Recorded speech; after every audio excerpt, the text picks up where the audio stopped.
Chair recognizes Ms. Thompson to explain the amendment. Mr. Speaker and members, this is an amendment that's going to put in some additional remedies in this particular bill, and I'm going to describe this as the Lemon Act amendment.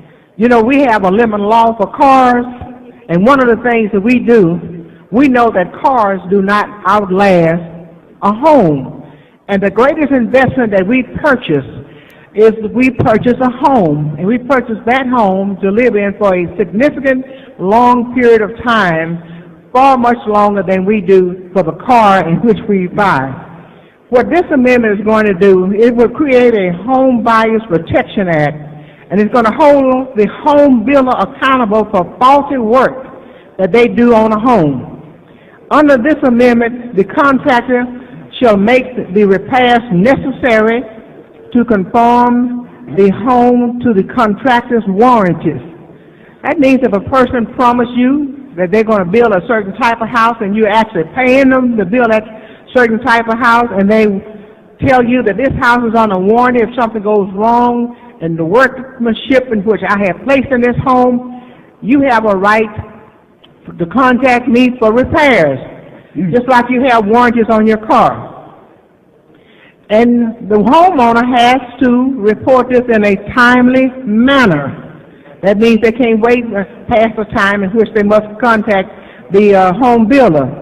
The second part of my amendment provides that if the contractor is unable to cure a defect within 120 days, and the defect in the house creates a safety hazard that substantially impairs the use of the home, or it decreases the home market value by more than 5%, the contractor shall either replace the home within a comparable home in the same neighborhood, or accept the return of the home from the home buyer and refund the home buyer the full purchase price and the closing costs and the reasonable moving costs.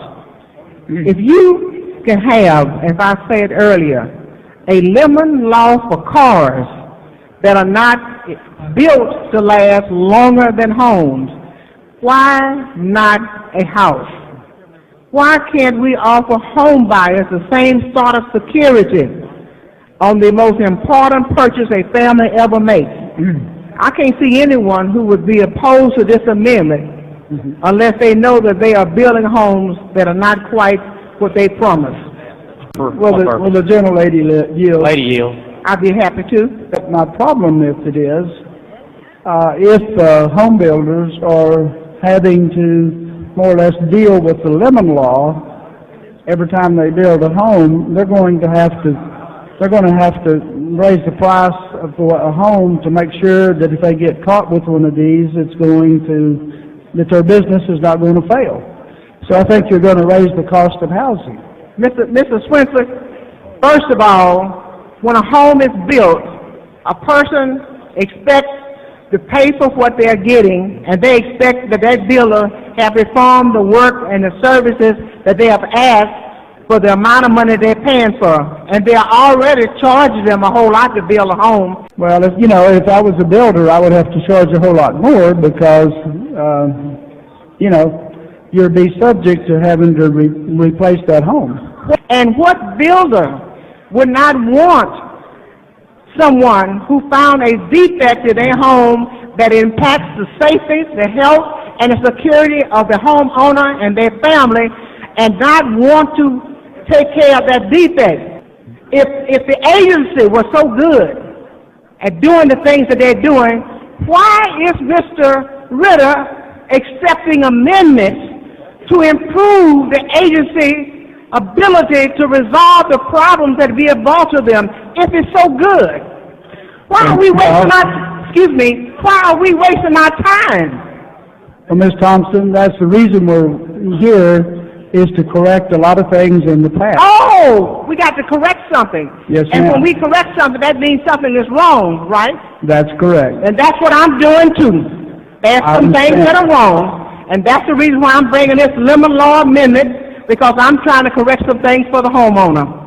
Exactly. I know you're trying to do And let me the right tell you thing. something. If you just let me finish, answering your question. Okay. Competing for quality is good. Did you hear what I said? I said competing for quality is good. And that means home builders compete. And they ought to be competing for qualities. And when you build a quality home and somebody build a $400,000 or $500,000 home, they don't expect the staircase to start falling down when they use it the third or fourth time. I don't doubt a word you're saying. What I'm saying is that this will add costs to everybody's house. It does. Oh, are you saying that to protect the safety, the health, and the welfare of a person, when a person, home builder, builds a house and he does it in a manner that creates a defect or safety problem, that adds the cost to the building of the home? Is that what I'm understanding you saying?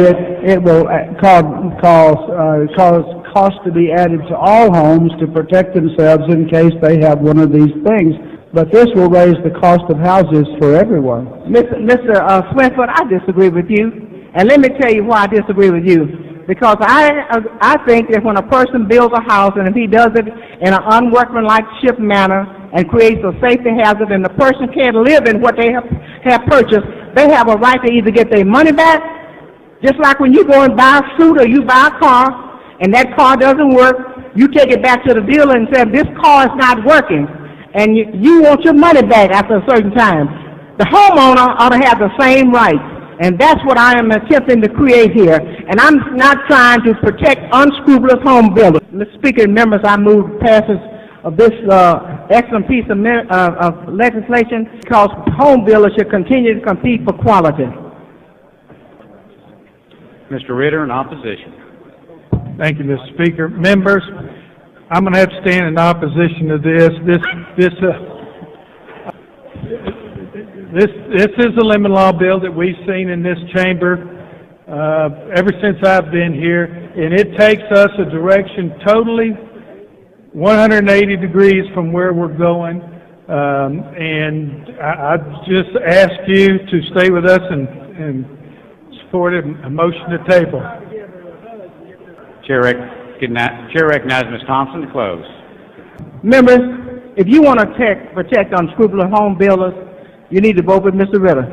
But if you want to be for the people who are paying their hard-earned money to make the greatest investment that they're going to ever make in their life, and that's a home, then you need to vote no on the motion to table.